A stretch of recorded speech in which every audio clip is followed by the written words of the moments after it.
할렐루야. 오늘 읽었던 그 사도행전 1장 8절 말씀은 너무나 잘 아는 말씀이죠. 오직 성령 나옵니다. 오직 성령. 그냥 성령이 아니고 오직 성령입니다.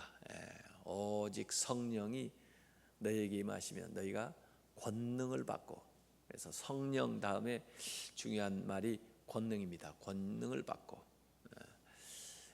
예루살렘과 온 유대와 사마리아와 땅끝, 여긴 지역에 대한 이야기인데요. 이르러 내 증인이 되리라 그랬습니다. 증인. 또 그래서 이 세 단어가 참 중요해요. 성령, 권능, 증인이에요. 성령이 임하면은 뭘 받아요? 권능을 받습니다. 권능을 받으면 뭐 해야 돼요? 증인이 됩니다. 이게 아주 중요한 거예요. 그래서 안에서부터 밖으로 나가는 겁니다. 뭐 나가서 우선 그냥 일부터 하자 이런 게 아니에요. 예수님의 제자들 보고 다른 데 가지 말고 모여서 기도하라는 거예요. 그러니까 기도해서 오직 성령을 받으라 이거예요. 내가 성령 충만한 거예요. 또 우리가 성령이 충만한 거예요. 그런 다음에 그 권능으로 나가는 겁니다. 그 점점 이렇게 번져 나가죠. 그래서 증인이 되는 겁니다. 그래서 이 세 가지가 아주 상관관계가 있더라고요. 증인이 되려면 권능이 있어야 돼요. 권능을 받으려면 성령 충만을 받아야 권능이 생기는 거예요. 왜 권능을 주셔요? 증인 되라고 권능 주세요. 여러분이 증인이 되고자 하면 권능도 주시고 성령 충만을 주세요. 그래서 실제로 우리가 능력 있는, 권능 있는 신앙생활을 하려면 증인이 되어야 능력 있는 신앙생활을 해요. 그래서 전도하지 않고 나아가서 전하지 않고 능력 있는 신앙생활을 하는 사람을 보지를 못했어요. 그래서 우리의 믿음이 더 견고해지고 능력 있는 믿음이 되려면 증인이 돼야 돼요. 증인 노릇을 하다 보니까 하나님이 거기에 필요한 은사들을 막 공급해 주시더라고요. 그래서 이전에 몰랐던 은사들이 나타나요. 그래서 하나님이 나한테 그런 은사를 주셨나, 하나님이 그렇게도 역사하시는구나, 이런 것을 증인 노릇을 하면서 새삼스럽게 알게 돼요. 그래서 이 세 가지가 아주 연관성이 깊다는 거예요. 성령, 권능, 증인되는 거예요. 그 안에서 밖으로 번져나가요. 이걸 이제 원심력적인 선교라 그래요. 안에서 밖으로 번져나가는 거, 밖으로 나가는 거예요. 가는 거예요. 구약의 방식은 밖에서 안으로 들어오는 것이었어요. 구심력적 선교라고 그랬어요. 구약에도 선교가 없었던 건 아니에요. 구약에도 선교는 있었는데 그 방식은 밖에 있는 사람들이 안으로 들어와야 돼요. 그래서 나가지는 않아요. 나가서 뭐 전하려고 돌아다니지 않고 올 때까지 기다리는 거예요. 이렇게. 그래서 믿으려면 와서 심지어 이방인들이라도 유대인처럼 행동을 하고 유대인처럼 율법도 지키고 그렇게 하면서 신자가 됐는데, 그러니까 뭐 신자가 되기가 좀 어렵죠. 와서 자기들이 해야 되니까. 그리고 여기 안에 있는 사람들은 그냥 기다리고만 앉아 있는 거예요. 그게 이제 구약의 선교 방식이에요. 그래서 구약의 선교 방식은 하나님을 믿으려면 유대인처럼 돼야 됐어요. 그리고 나와야 되고, 이러니까 아주 안에 있는 사람들은 이 하나님이 자기들을 선택했다고 하는 그런 선민 사상, 특별히 자기들은 특권 의식을 가지고 이렇게 있었고, 나오지 않는 사람, 못 나오는 사람들은 좀 무시했어요. 이게 이제 구약의 방식이었다면 신약의 예수님이 오셔서 하신 방식은 가라는 거예요. 가라는 거. 가서 증인이 되라는 겁니다. 그래가지고 번져나가는 거예요. 예루살렘만 머물러 있는 게 아니고 예루살렘으로 모여서 그 성전으로 나와야만 신자가 되는 것이 아니고 예루살렘에서 온 유대로 사마리아로 땅끝으로 이렇게 나가는 거예요. 그래서 이 신약에 와서는 적극적으로 나아가서 땅끝까지 안 믿는 사람이 없도록 찾아가는 겁니다. 그런데 우리가 한 가지 이제 여기 말씀에서 잘못하면 오해의 소지가 있는 게 뭐냐면, 예루살렘과 온 유대와 사마리아와 땅끝까지 이르러 내 증인이 되라 했더니 사람들이 생각하기를 이 증인되는 거, 선교하는 것은 지역에 가는 것으로 생각을 해요. 근데 사실 거기 말이 생략돼서 그렇지, 사마리아, 예루살렘에 사는 사람들, 온 유대에 사는 사람들, 사마리아에 사는 사람들, 땅끝까지 사는 사람들에게 가는 거예요. 사람에게 가는 거지 지역 가서 찍고 오라는 게 아니에요. 그래서 선교라고 하는 것은 지역이 대상이 아니고 사람이에요. 사람, 항상. 그래서 그 지역에 사는 사람을 의미하는 거예요. 예루살렘이라 말하는 것은 예루살렘에 사는 사람들, 온 유대에 거하는 사람들, 사마리아에 거하는 사람들, 땅끝에 거하는 사람들이에요. 그래서 선교는 사람이 대상이에요. 사람을 향해서 가는 겁니다. 그래서 우리가 이제 예수 믿기 전에는 선교지였어요. 우리도 다른 사람들이 저한테 와서 복음을 전해 주었죠. 그때만 해도 제가 도달해야 될 선교지였었다고요. 근데 제가 딱 예수님을 믿고 나온 다음에는 제가 선교사가 되는 거예요. 선교지에서 선교사로 바뀌는 겁니다. 그래서 우리는 여기 다 와 있는 사람들은 선교지예요, 선교사예요? 우리는 다 선교사입니다. 선교사는 다 선교지로 가야 되는데 그 선교지가 사람이라고 해요. 사람. 예수 안 믿는 사람.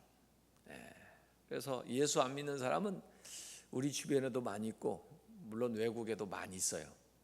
그래서 우리가 전도를 하고 선교를 하는데 가만히 보면요,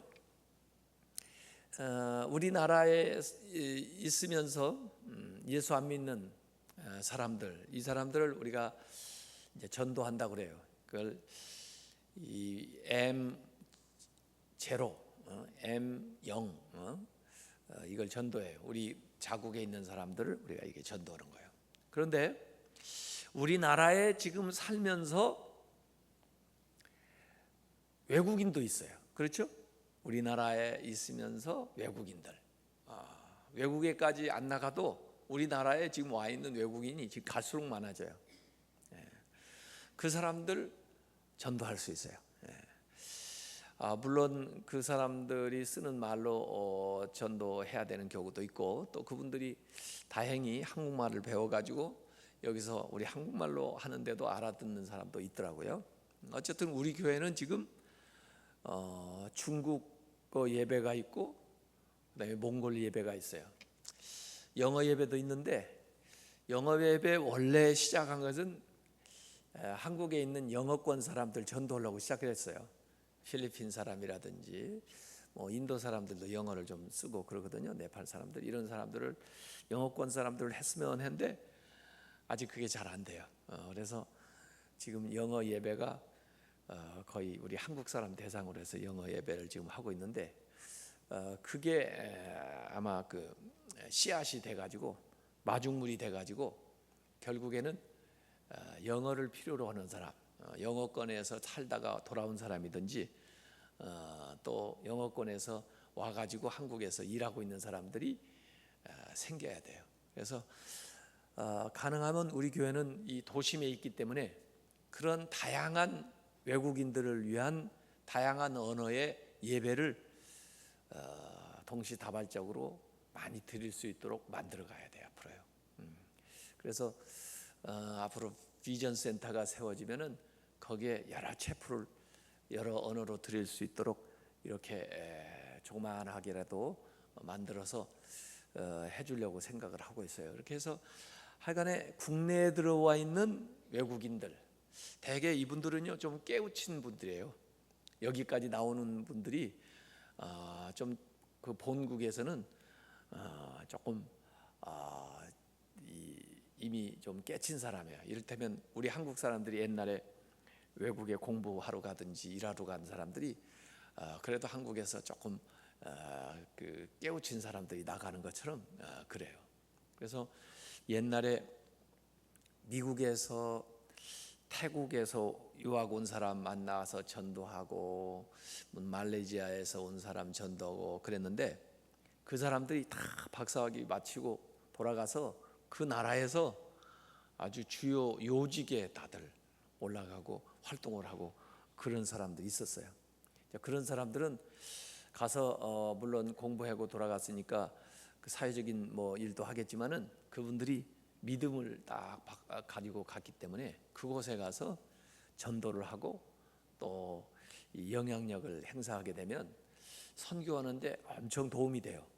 그리고 실제로 선교사 한 분 보낸 거 이상으로 역할을 할 수가 있어요. 그래서 우리 한국에 와 있는 이 사람들이 그 개인이라고 보면 안 되고 그 뒤에 가족들도 있고 또 이 공부하는 학생들 이번에 우리 몽골에서 온 학생도 장학금도 주고 중국에서 온 학생 장학금도 줬는데 이 사람들이 그 자기 나라 돌아가면 그래도 한국에 유학하고 왔다고 지도자가 되는 거예요. 전부. 그 사람들이 내가 한국 갔을 때 중학교에서 장학금도 주고 중학교에서 내가 신앙생활 했지. 그래서 자기 나름대로 거기 사역을 하는 거예요. 이걸 우리가 지금 계속 준비하는 거예요. 그래서 국내에 와 있는 외국인들을 우리가 가능한 한 열심히 전도를 하고 또 그분들이 이곳에 있는 동안에 신앙생활을 하게 하면은 우리가 그 나라에 가서 선교한 것 이상의 좋은 효과를 볼 수가 있다. 요거예요. 그래서 국내에 있는 우리 외국인들, 그다음에 이제 외국에도 한국말을 쓰는 사람도 있어요. 외국에 누굴까요? 이민 간 사람들 주로 미국에도 있고 저 유럽에도 있고 뭐 지금 한국 사람들이 없는 데가 없어요. 세계 각지에 아프리카 다 있어요. 그런데 다양스럽게 한국에서 신앙생활 안 하던 분들도 외국에 가면요 뭐 외로우니까 어디 갈까 그러다 보면 뭐 우리 한국 사람들은 어디 가든지 교회 세워놓거든요. 그럼 교회 가면 한국 사람 만날 수가 있어요. 그리고 또 한국 음식도 먹을 수도 있고 한국 소식도 들을 수가 있고 그래서 교회들을 그렇게 찾아와요. 외국에 이민 가거나 뭐 출장 가거나 또 지상사에 나간 분들이 교회로 이렇게 오는 거예요. 학생들이. 그러면 외국에 있는 이민교회들이 그들에게 도움을 주고 또 같이 어울리고 그러다 보니까 자연스럽게 외국에 가서 일하다가 공부하다가 그분들이 신자가 됩니다. 그래서 외국에 나가 있는 한국 사람들의 신자 비율은 훨씬 높습니다. 50% 이상이에요. 여기 한국에 있는 크리스천 비율보다 더 높아요. 한국은 뭐 교회 안 나와도 뭐 놀고 뭐 돌아다닐 때 많잖아요. 근데 외국에 가면은 일단 한국 사람들이 그리우니까 교회로 오는 거예요. 그래서 교회에서는 그들 생활도 돌봐주고 또 아이들은 모아서 한글 학교도 하고 또 그 한인회처럼 같이 공동체도 이루고 그러면서 또 신앙생활도 이렇게 같이 하는 거예요. 그래서 그 외국에 있는 한인교회들이 사실 중요합니다. 근데 저도 이제 미국에서 한인교회를 목회를 해봤지만은 그 한인교회들이 뭐 다 큰 교회들이 아니에요. 조그마한 교회가 많아요. 그래서 자립하기가 힘든 교회들도 많이 있고 그다음에 큰 교회도 몇몇 교회가 있어요. 근데 미국에는 그래도 좀 큰 교회들이 많이 있고요. 유럽에도 몇몇 교회가 있고 그래요. 그렇지만은 전반적으로 보면은 교회들이 뭐 30명, 50명 이렇게 모이면은 잘 모이는 거죠. 왜냐하면 뭐 전부 외국 사회 외국인들 사는데 한국 사람들이 막 흩어져 있기 때문에 그렇게 많이 못 모여요. 자, 그래도 어쨌든 그 디아스포라 교회라고 그래요. 그 디아스포라 우리 한인 교회 외국에 있는 한인 교회 교포들이 세운 이 디아스포라가 서로 잘 유대해 가지고 그분들이 서로 그 문화권 속에서 한국 사람뿐만 아니라 그 지역에 있는 그 지역 사람들을 전도할 수 있는, 이를테면 미국이나 유럽 같은 데는 그래도 기독교가 많이 있지만은 모슬렘권에 가 있는 우리 한국 사람들도 있잖아요. 또 아프리카에 가 있는 한국 사람들도 있고 그러는데 그 지역의 자국민들에게 전도할 수 있는, 선교할 수 있는 채널이 될 수가 있어요. 그 이민 교회들이. 그래서 우리가 그 이민 교회들을 가서 좀 돌봐주고 또 도와주고 이런 게 참 필요해요. 그래서 가끔 저도 그 유럽에 있는 교회라든지 미국에 있는 교회라든지 그 호주나 뉴질랜드나 이런 데에 있는 교회들, 필리핀이나 뭐 이런데 말레이시아 이런 교회 교역자들이나 또 교회 연합 집회 같은 걸 하는 거야. 해서 좀 격려를 해주고 또 필요한 훈련을 시켜드리고 그렇게 해서 그분들이 세계 선교를 감당해 나가는 우리의 채널이 될 수 있도록 그 디아스포라 교회들을 활용을 하고 위해서 우리가 기도를 해줘야 돼요. 그 다음에 진짜 이제 우리가 생각하는 선교 개념은 우리 한국 사람이 여기에서부터 그 타 문화권, 타 언어권에 가가지고 그 다음에 선교하는 거예요. 그게 M3인데 그게 이제 우리가 파송해가지고 그 뭐 터키에 가서 지금 안성민 선교사도 왔습니다만은 선교하고 있는 분이라든지 또 인도에 가 있는 분이라든지 뭐 저기 카메룬에 가 있는 분이라든지 이런 분들을 우리가 파송한 거예요. 그래서 우리 교회 지금 그 해외 선교지도 또 국내 선교지도 만들어 가지고 배포를 했는데 여러분들이 이걸 보고 기도를 해 주셔야 돼요. 그래서 우리가 지금 파송한 나라가 12개 나라예요. 우리가 직접 파송한 나라예요. 거기에 계시는 선교사님 쭉 나와요. 물론 뭐 인도에도 여러분 계시고 중국에도 여러분 계셔요. 제가 얘기한 거 지금 나라 수를 얘기한 거예요. 예. 우리가 파송한 선교사들이기 때문에 이분들의 기도 제목을 놓고 기도를 해야 돼요. 왜냐하면 타문화권에서 외국인에게 선교 온다는 게 이게 보통 힘든 게 아닙니다. 말도 잘 안 통하죠. 문화도 다르죠. 기후도 다르죠. 모든 게 달라요. 그래서 이 선교사님들이 받는 스트레스는 엄청난 거예요. 생각을 해보세요. 그래서 우리 뭐 원래 신토불이라는 말 아시죠? 신토불이 그 땅에서 나는 것을 먹고 살아야 건강하고 좋다. 이게 신토불이거든요. 근데 여기서 자라가지고 교육 다 받은 사람이 외국에 가서 그 기후에, 그 음식에, 그 문화에, 그 언어에, 그 다른 정치적인 시스템에 산다고 생각을 해보세요. 그 자체가 힘든 거예요. 그렇기 때문에 그분들을 위해서 기도를 해줘야 되는데 어떤 나라는 선교가 허용된 나라도 있고 허용이 안 된 나라도 많아요. 왜냐하면 우리가 땅끝까지 가야 되기 때문에 허용된 나라만 가가지고는 전도 못해요. 그건 어떤 면에서 보면은 그 땅끝까지 이르러 이렇게 밖으로 번져 나가라고는 주님의 명령에 최전선에 서 있는 건 아니에요. 이 선교사들은 최전선에 서 있거든요. 그래서 영역을 넓혀가는 이 전투로 말하면 최전방에 서 가지고 그 다음에 진격을 하고 있는 사람들인데 그러니까 적군하고 딱 맞닥뜨려 있는 거예요 지금. 그래서 밀고 나가야 영역이 넓어지지 밀고 나가지를 못하면 항상 그 안에 있게 돼 있는 거예요. 그래서 그분들을 위해서 우리가 기도를 해줘야 된다.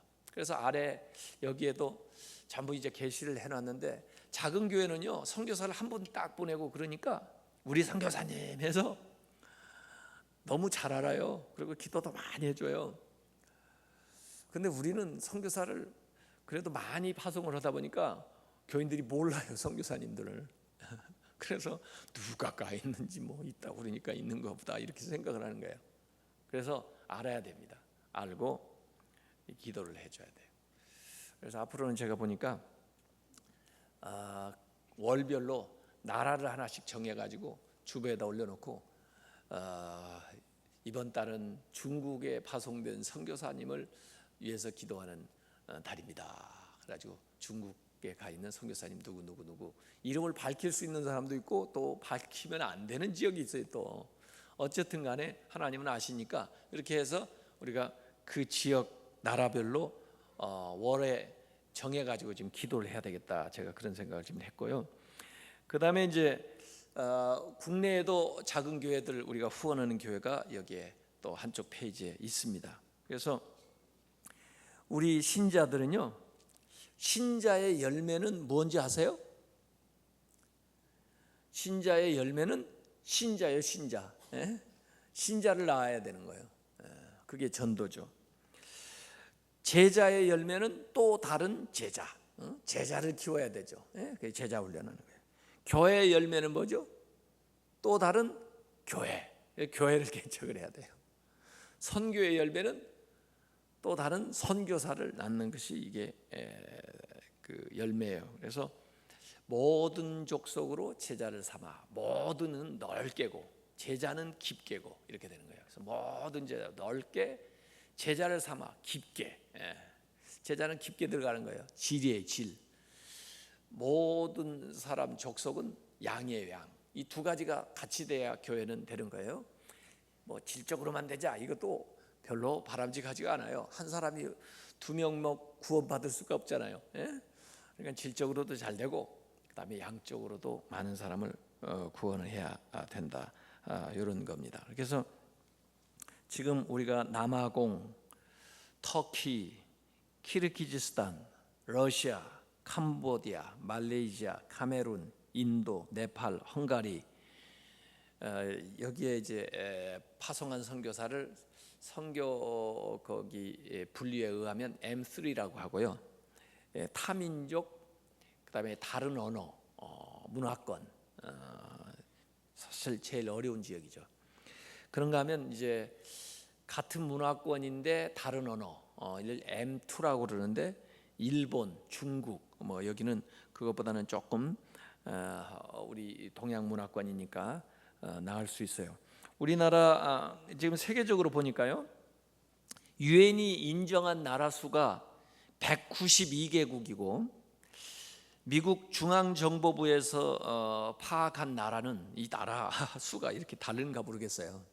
왜냐하면 어떤 것은 나라로 인정할 거냐, 그냥 종족으로 볼 거냐 이게 차이가 있는 것 같아요. 근데 미국에서 그 발표한 국가 수는 238개입니다.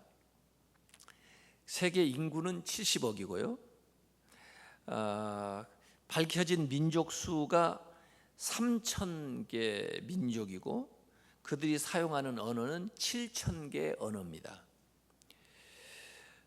지금까지 우리가 열심히 선교를 했는데 아직도 1,200여 민족에게 성경이 보급되지 않았습니다. 1,200 민족에게.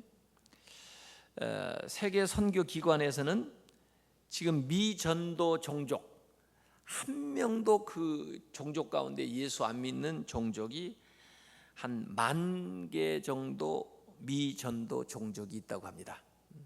그러니까 예수를 한 명도 안 믿는 종족들이 이렇게 많이 있다는 거예요. 지금 우리 한국에서 선교사를 얼만큼 파송했느냐? 169개국에 우리 한국 선교사가 두 번째로 많다는 거 아시죠? 미국 다음에 169개국에 25,745명을 파송했습니다. 많이 파송한 거예요. 국민 특별히 그 신자 수 비례로 하면 세계 1위예요. 선교사 제일 많이 보낸 나라예요. 우리 교단은 얼마나 파송했나? 50개 나라에 560명의 선교사를 파송을 했습니다. 우리가. 그러니까 우리 성결교회도 많이 파송한 거예요. 요새 우리 좀 재미있는 사항은 우리 교회에서 이제 신앙생활하고 특별히 우리 교회 첫 번째 몽골 사역을 했던 사역자가 몽골에 돌아가가지고 교회를 세웠어요. 그래서 거기에 지금 한 30-40명 모인대요. 이번에 와서 보고를 했는데 사실 거기에는 우리 선교사가 없거든요. 우리 교단 선교사가. 그런데 거기 가서 교회를 세웠어요. 그래서 이제 거기를 실사를 해보려고 그래요. 교회가 얼마나 제대로 됐나. 그래서 제대로 되면 이제 우리 교회 지교회로 몽골 울란바토르에 교회를 세울 건데, 그분들이 그래도 건물도 하나 마련했고 지금 식당을 짓는데 어렵다고 그래서 우리 박준환 장로님하고 그 몽골 사역 관심 있는 분들이 그 식당을 해주기로 지금 작정을 하셨어요. 그래서 어쨌든 거기에 우리 교회 지교회가 세워질 것 같아요. 지금 여기서 신앙생활 했다가 거기 귀국한 사람들이 거기에 몇 사람이 가서 또 모이고 있고 이렇게 됩니다. 하여간 제가 볼 때는 그런 건 정말 바람직한 거예요. 우리 선교사님이 물론 가서 교회 세울 수 있는데 자국민이 자기들의 교회를 세워서, 제가 볼 때는 우리 몽골 사역은요 굉장히 성공적인 게 이분들이요 자립을 하려고 합니다. 한국 사람들하고 이 성격이 비슷한 것 같아요.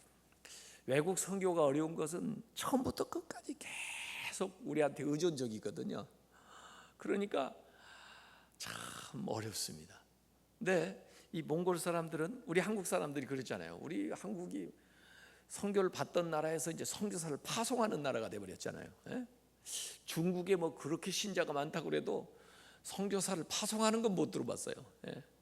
숫자는 중국 신자들이 우리보다 훨씬 더 숫자가 많습니다. 숫자로 말하면 기독교인 인구가 억대가 넘어가니까.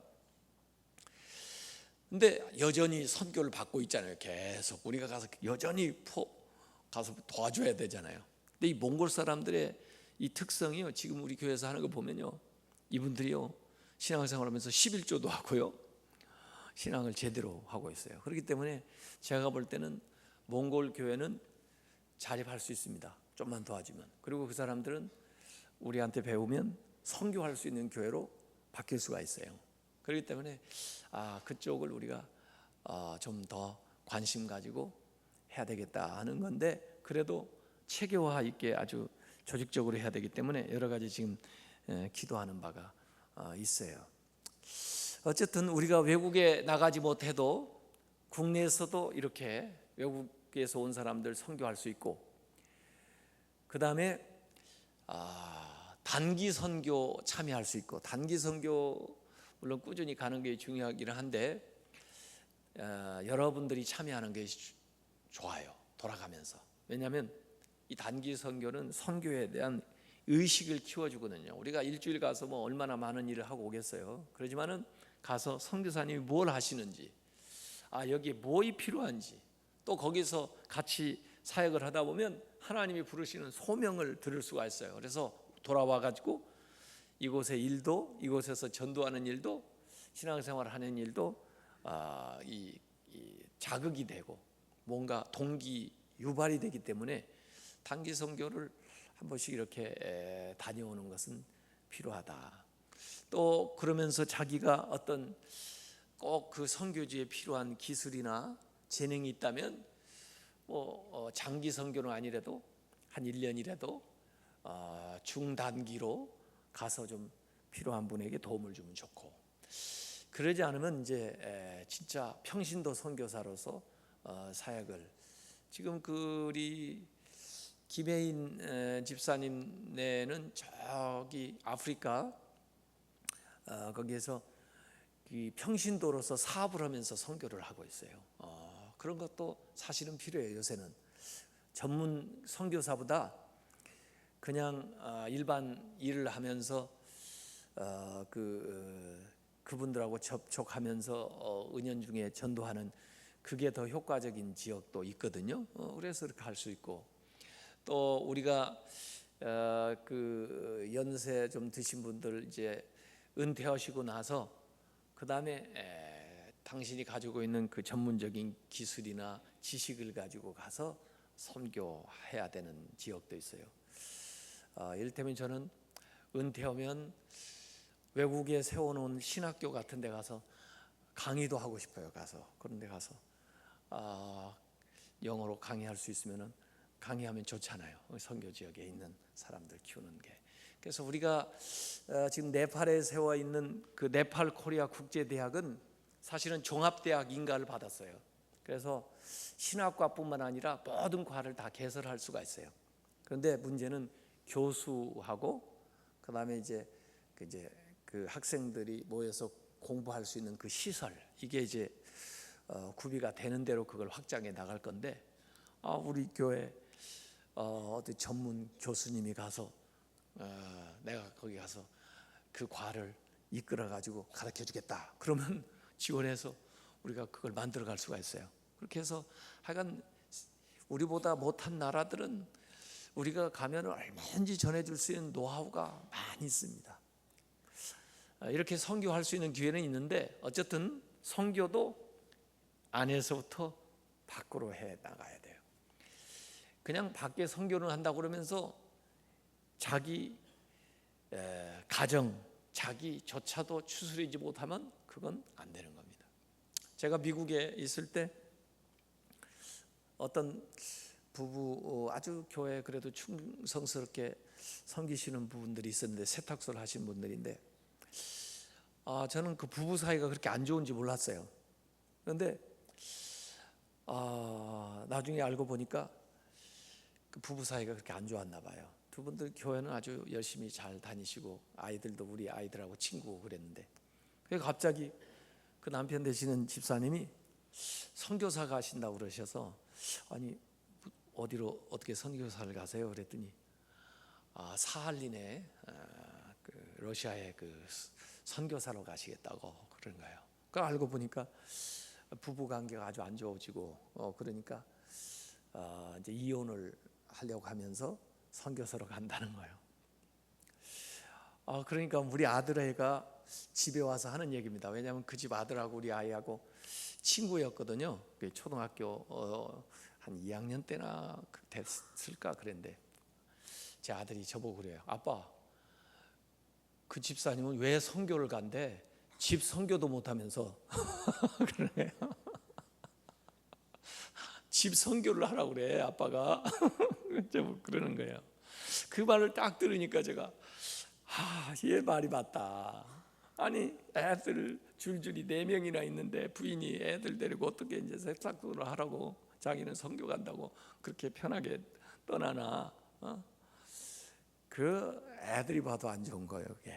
그게 제가 말하는 겁니다. 안에서부터 밖으로 해라.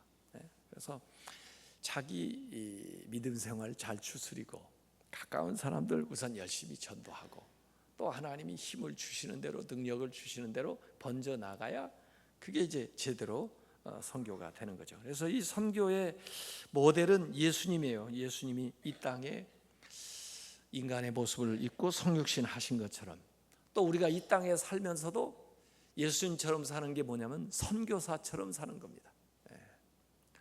외국에 안 나가서도 이 세상에서, 대한민국에서, 서울에서 우리가 살면서 선교사처럼 살자.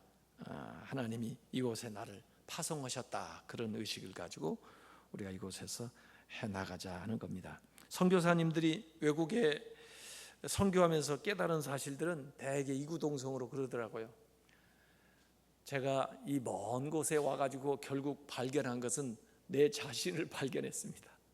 내가 누구인지, 내가 어떠한 사람인지, 내가 어떤 은혜를 받고 있는지, 내가 얼만큼 부족한지, 나 자신을 제가 여기서 발견하고 있습니다.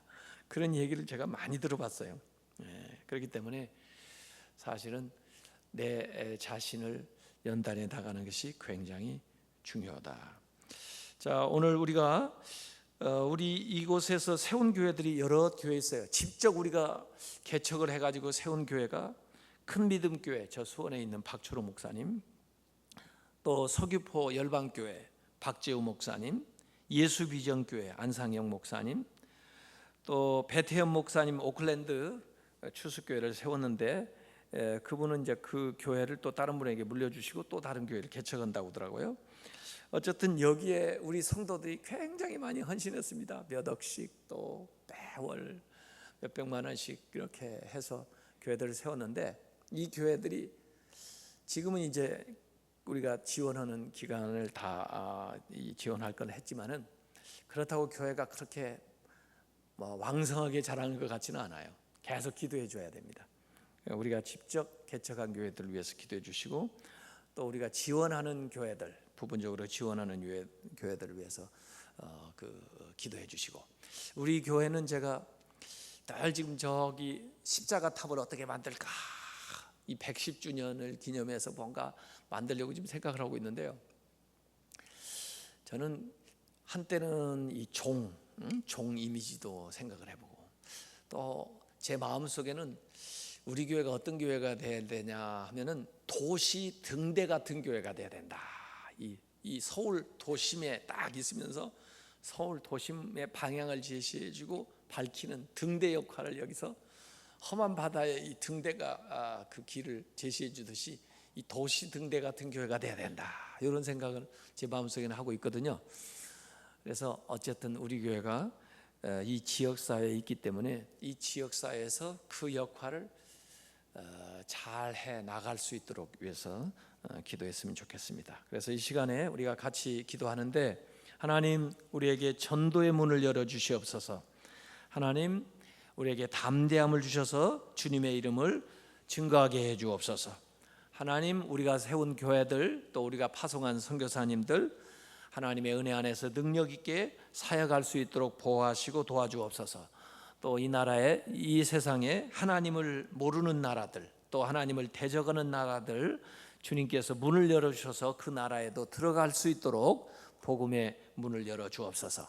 이 시간 우리 주여 3번 부르고 이렇게 통성기도 하다가 자유롭게 가시기 바랍니다. 주여.